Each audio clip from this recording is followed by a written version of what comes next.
हरि नाम अंदर प्रभु ज्ञान अंदर, हरि नाम अंदर प्रभु ध्यान अंदर, हरि नाम अंदर प्रभु ध्यान अंदर, हरि नाम अंदर प्रभु ध्यान अंदर, मन्ना मौज बड़ी हरि नाम अंदर, मन्ना से बड़ी हरि नाम अंदर, जा पूछिए धन्य कबीर को लो, जा पूछिए धन्य कबीर को लो, जा पूछिए धन्य कबीर को लो, जा पूछिए धन्य कबीर को लो,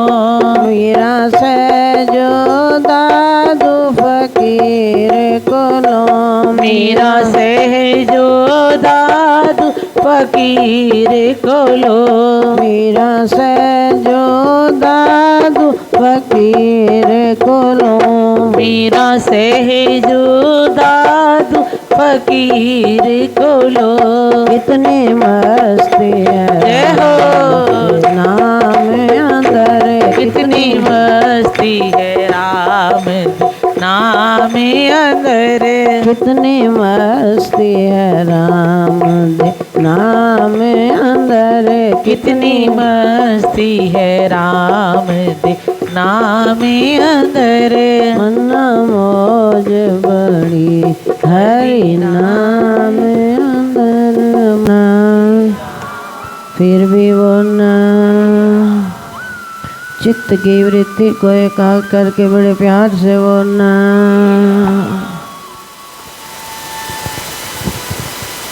मनु की 5 संतानें, 3 पुत्रियां और 2 पुत्र, एक उत्तानपाद और दूसरा पुत्र प्रियव्रत। राजा उत्तानपाद की 2 रानियां थीं। एक का नाम था सुनीति और दूसरी रानी का नाम था सुरुचि। जो सुनीति थी, जैसा उसका नाम वैसा ही उसके गुण थे। लेकिन जो दूसरी छोटी रानी सुरुचि थी, नाम तो उत्तम था उसके पुत्र का, लेकिन उसके जो गुण थे बिल्कुल विपरीत थे। सुरुचि का अर्थ क्या है? जिसकी रुचि श्रेष्ठ हो उसे ही तो सुरुचि कहा जाता है। लेकिन जो सुरुचि का स्वभाव था क्रूर प्रवृत्ति, दूषित वासनाएं, अर्थात नकारात्मक सोच। हमारे महापुरुषों ने कहा कि समय सबके लिए सदा परिवर्तनशील है।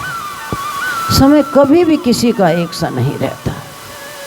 अगर दिन है तो रात का होना भी अवश्य, और रात है तो दिन का होना भी अवश्य।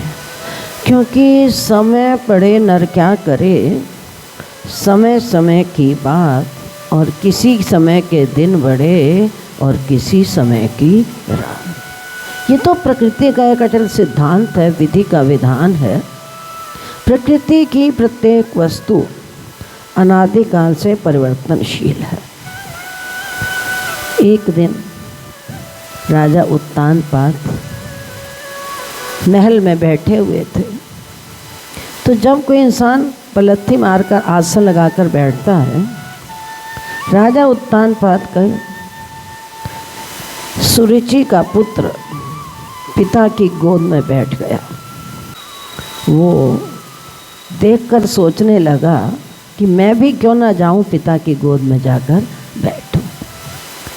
तो जो भी सुनीति का पुत्र पिता की गोद में जाकर बैठा, उसी समय सुरुचि ने देखा, बाजू से पकड़कर खींचा, चल उतर जा नीचे। क्या तो इस पिता की गोद में बैठने का अधिकारी है? अगर तू यहाँ बैठना चाहता है तो जा, पहले भगवान का तप कर, भगवान का भजन कर। लेकिन जो सुनीति का पुत्र था करुणा बड़ी नज़र से देख रहा है कि शायद माँ ने तो मुझे पिता की गोद से खींचकर नीचे किया है, संभवतः पिता मुझे बड़े प्यार से दुलार से अपनी गोद में बिठाएंगे। बोलना और कहना तो दूर रहा, उत्तानपाद ने पुत्र की ओर प्यार भरी दृष्टि तक से भी देखा नहीं। ध्रुव रोता हुआ चला गया, सोचता है कि मैंने गलती क्या की, मेरा अपराध क्या है। कहीं मुझे कोई अपनी भूल दिखाई दे तो मैं उस पर विचार करूं कि किस गलती से माँ ने मुझे पिता की गोद से खींचा। सिसकता सिसकता जब ध्रुव माता सुनीति के पास पहुंचा, आंसू बहा रहा था। आंसू रुके नहीं हैं। एक इंसान रोता है और एक आंसू इंसान के आंखों से आंसू झरझर बहते हैं। रोने और झरझर बहने में बड़ा अंतर है। कभी कभी रोता इंसान थोड़े दुख में आकर रोता है, लेकिन जब दुख पराकाष्ठा को पहुंच जाता है तो उसकी आंखों से आंसू जो हैं वो झरझर बहते हैं। आज यही स्थिति ध्रुव की थी। आंखों से आंसू झरझर बह रहे हैं और माता के पास पहुंचा। बोला, माँ का लाल दुलारा उत्तम की मैया ने मारा।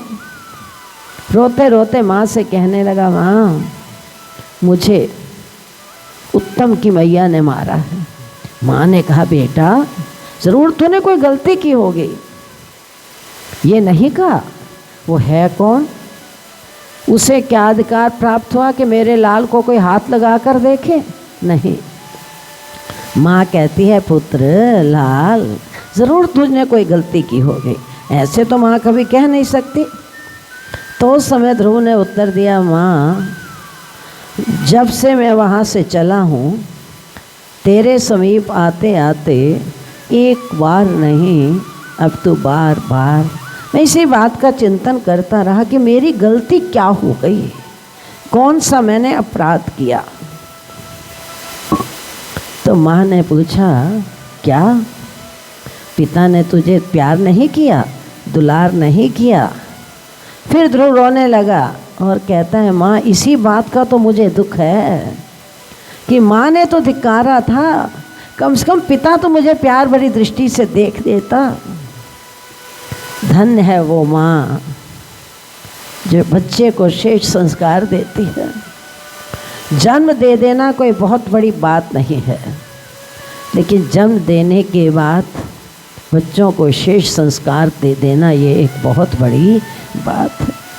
इसलिए शास्त्रों में कहा गया है कि जननी जने तो भक्त जन, क्या दाता क्या शूर, नहीं तो जननी बांझरो फिर काहे गंवावे। अब माँ ने बच्चे को सीख दी, बेटा सच सच बता तुझे माँ ने क्या कहा था। ध्रुव ने आज से लेकर अंत तक सारा वृत्तांत ज्यों का त्यों सच सच सुना दिया। तो माँ कहती है, बेटा तू जानता है अगर शुभ चाहते हो ना तो पहले अशुभ को स्वीकार करो। ध्रुव ने कहा, माँ।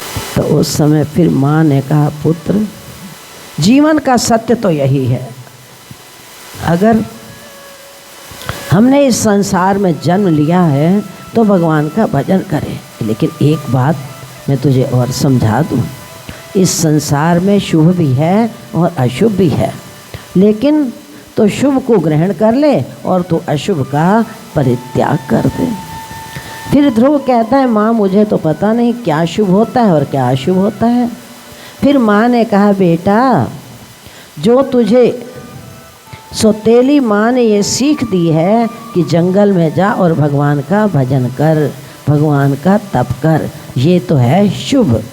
और जो दूसरा उसने ये कह दिया कि अगर पिता की गोद में बैठना चाहता है तो मेरी कोख से जन्म ले, ये तो बिल्कुल अशुभ है।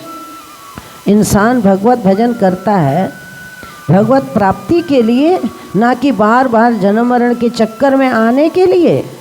ये माँ ने अशुभ कहा। इसलिए जो विवेकी मनुष्य होते हैं वो शुभ को ग्रहण करते हैं और अशुभ का परित्याग कर देते हैं। ठीक है माँ, जिस समय इस संसार में जीव को संसार की चारों तरफ से कहीं से भी किंचिन मात्र, चारों तरफ से किंचिन मात्र भी आश्रय प्राप्त नहीं होता, उस समय किसका सहारा होता है? उस परमपिता परमात्मा का। ये बिंदु जी के भाव हैं, हे नाथ दयावानों के, हे नाथ दयावानों के सिरमोर बता दो, छोड़ूं मैं तुझको अब भला किस तौर बता दो। अब मैं तुझे कैसे छोड़ दूं? कोई बात तो, कोई रास्ता तो मुझे बता दो जिससे मैं आपको छोड़ सकूं। हाँ, शर्त है ये कर लो, है शर्त ये कर लो, मैं दर से उठ जाऊंगा, अपना सा दया सागर कोई और है तो बता दो। अगर तुम्हारे जैसा कोई दया का सागर है तो बता दो, फिर मैं वहाँ चला जाऊंगा। लेकिन मेरी दृष्टि में न तुम्हारे जैसा कोई दया सागर है और न मैं तुम्हारे दर से कभी शीश को उठाऊंगा। तो सुनीति कहने लगी, बेटा जाओ, जो दया का समुद्र है, दया का सागर है, दया का भंडार है, जा। वो सबको गोदी में बैठने का अधिकार देता है, अब तू उसी की शरण में जा। वो कैसा है? त्वमेव माता च पिता त्वमेव। और एक बार यदि तू सच्चे मन से उस परम पिता परमात्मा की गोद में बैठ जाएगा ना, उसकी गोद अगर तुझे एक बार प्राप्त हो जाएगी ना, तो संसार की कितनी भी प्रतिकूल परिस्थितियाँ क्यों ना जाएं, विषम परिस्थितियाँ क्यों ना आ जाएं, तुझे कोई कितने भी अपशब्द या कटु शब्द क्यों ना कहता रहे, तेरे मन को दुखित नहीं करेंगे, तेरे मन को वो कभी प्रभावित नहीं कर सकते। और जब परम पिता परमात्मा जिस जीव के ऊपर कृपा करते हैं ना, तो उसके संसारी सुख सारे के सारे छीन लेते हैं। एक होती है कृपा और एक होती है विशेष कृपा। कृपा तो है संसार को, सबको मनुष्य जन्म दिया, खान पान पहरान की व्यवस्था दी, लेकिन विशेष कृपा जिस पर परमपिता परमात्मा करते हैं, उसके भौतिक सुखों को छीन लेते हैं। भगवान इसलिए छीन लेते हैं कि मेरा जो भक्त है ना, भगवान का भजन करता है, कहीं मेरे भक्त की भक्ति में कोई त्रुटि ना आ जाए। ये होती है उसकी विशेष कृपा का लक्षण। उसकी विशेष कृपा का लक्षण ये नहीं कि हमें संसार में मान प्रतिष्ठा प्राप्त हो, अनुकूल परिस्थितियाँ प्राप्त हो गई, हम बड़े प्रसन्न हो गए, हमें तो बहुत कुछ प्राप्त हो। ये प्रारब्ध भोग है। संसार के पदार्थों की प्राप्ति हो जाना, ये तो प्रारब्ध भोग है। तुम कहीं भी रहोगे, ये प्रारब्ध तुम्हारी पीछे पीछे भागेगी, तुम्हें इनके पीछे नहीं भागना पड़ेगा, प्रारब्ध जीव के पीछे भागती है। लेकिन जो भगवान की विशेष कृपा है, उसमें जितने अधिक संघर्ष आएंगे, जितनी प्रतिकूल परिस्थितियाँ आएंगी, उतना उतना हमारा मन जो है वो अंदर जाए। भीतर तो तभी जाते हैं, साधना से इंसान का मन उतनी देर अंतर्मुखी होता है, लेकिन प्रतिकूलता से सीधा अंदर पहुंच जाता है। उस समय जीव सोचता है कि हे मनी राम, तेरे किस पाप का परिणाम है? पहले तूने कोई कर्म किया तभी तो ये सज़ा पा रहा है। और साधना में अगर विवेक हो तो इंसान सोचता है, वरना साधना के साथ साथ अहंकार भी इसके पीछे पीछे, और वो अहंकार सूक्ष्म होता है, गुप्त अहंकार होता है, वो इन चर्म चक्षुओं से दिखाई नहीं देता। आपने उस दिन भी श्रवण किया था कि एक होता है स्थूल, एक सूक्ष्म अहंकार, और तीसरा होता है सूक्ष्म अहंकार का गुप्त प्रभाव। उसे समझना बहुत कठिन है। अरे भाई, नारद जैसे ज्ञानी न समझ सके तो हमारी और आपकी क्या गिनती। जो नारद सिमरन के बिना रह नहीं सकते थे, वही नारद आज उसी घुमन घेर में फंस गए कि मैंने काम पर विजय श्री प्राप्त। इसलिए सूक्ष्म अहंकार के गुप्त प्रभाव से बचना बहुत ही कठिन है, लेकिन असंभव भी नहीं है। जिसके ऊपर गुरुदेव का अनुग्रह बरसता है, इस संसार में उसके लिए कोई भी कार्य कठिन नहीं है। जिस समय विभीषण को रावण ने लात मारी थी तो सीधा किसने अपनाया था? भगवान राम ने ही तो अपनाया था। पहले रावण की लात खाई है तभी राम ने अपनाया है। और जब सुग्रीव को सगे भाई ने अपमानित किया था तो किसने अपनाया था? फिर भी तो भगवान राम की शरण में आया है। पांडवों को जब कौरवों ने बार बार असह्य कष्ट दिए थे तो रक्षा करने के लिए कौन आए थे? भगवान श्री कृष्ण ही तो आए थे। और जिस समय नरसिंह मेहता को उसकी भाभी ने अपमानित करके घर से बाहर निकाला था, जैसे कुत्ते को फटकारा जाता है ना, नरसिंह मेहता की भाभी ऐसे उसको फटकारती थी। खाने के लिए तो आ जाता है, काम तो कोई करता नहीं है। फिर किसने शरण दी थी? भगवान ही तो शरण देते हैं सबको। और तुलसीदास को भले ही सारे गांव ने ठुकरा दिया, लेकिन किसकी शरण मिली? इसीलिए तुलसीदास मान गौरव से कहते हैं कि मुझे इस बात का गौरव है, हो कहावत सब सहत, हो कहावत सब सहत, मेरे राम सहत उपहास, साहेब सीतानाथ के ते सेवक तुलसीदास। मुझे इस बात का गौरव है। बहुत गौरव होता है, एक होता है अहंकार, एक होता है गौरव। तो तुलसीदास जो इस बात का गौरव रहा कि मेरे इष्ट सीताराम है और उनका निकृष्ट दास तुलसीदास है। ये होता है गौरव कि मेरा जीवन क्या था और क्या से उन्होंने मुझे क्या बना दिया। और बिल्वा मंगल को जिस समय चिंतामणि वैश्या ने फटकारा था तो एकदम उसको ठोकर लगी और सीधे भगवान की भक्ति में लग गए। हे पुत्र, अब इस समय ऐसी विषम परिस्थिति में तो संसार के सब आश्रय छोड़कर किसका भजन कर? दीना बंधु दीनानाथ सबकी लाज तेरा, नाथ सबकी लाज तेरी। तो माँ ने अनेक प्रमाण दिए। ध्रुव चल पड़ा भगवत भजन के लिए।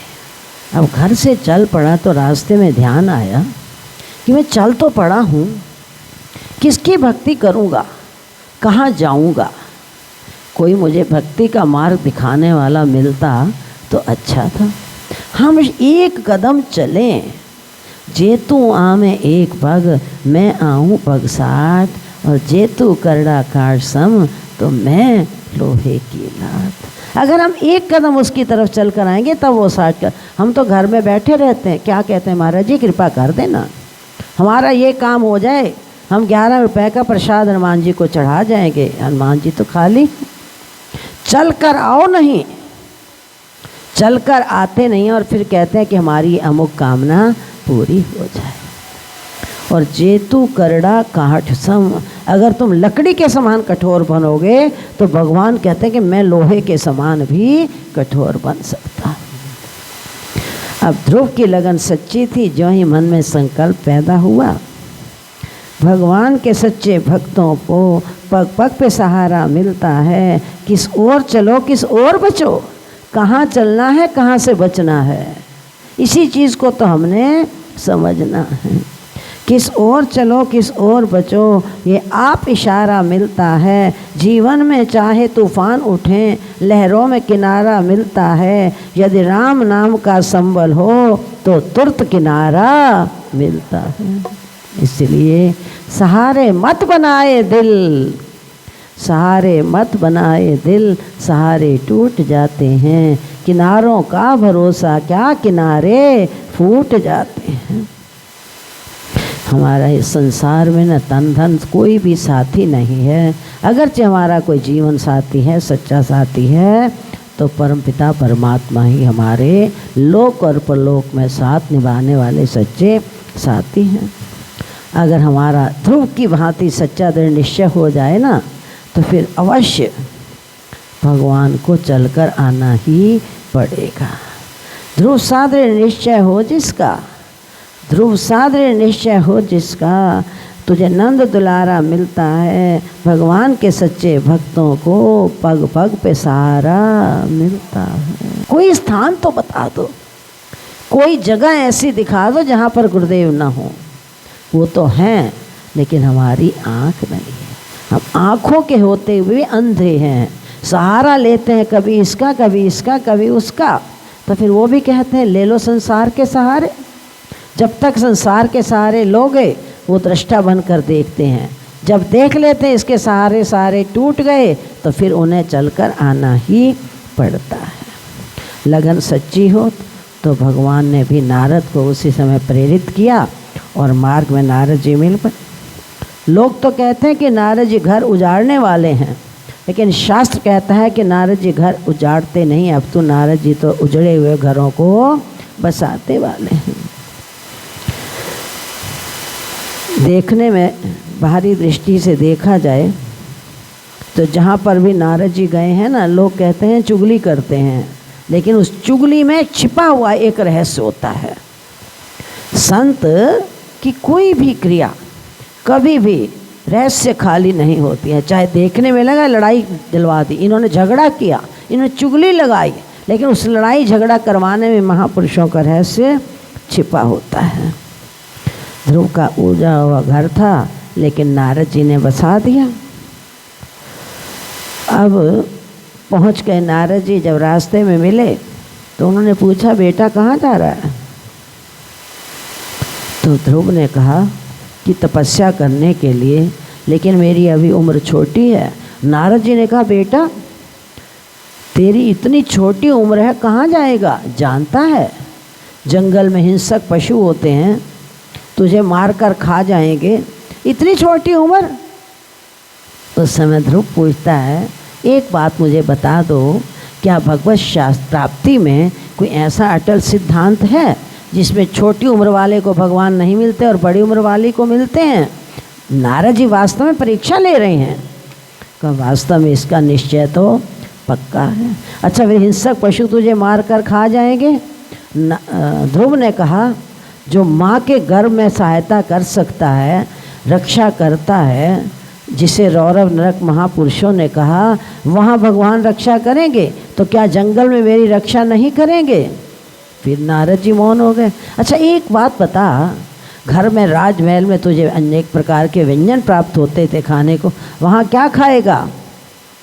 तो उस समय ध्रुव ने जो उत्तर दिया, उसने कहा दुनिया में खाने के लिए भगवान नाम रस से और दुनिया में कोई इससे बड़ी वस्तु है नहीं। नारद जी समझ गए हमारा निश्चय पक्का हो, दिशा सच्ची हो, लगन सच्ची हो तो भगवत प्राप्ति में फिर कभी देर भी नहीं लगती है।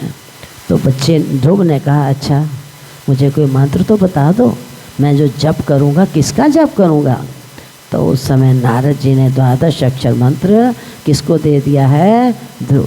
ओम वासुदेवाय कृष्ण देवाय वासुदेव। ओम नमो भगवते वासुदेवाय। ओम नमो भगवते।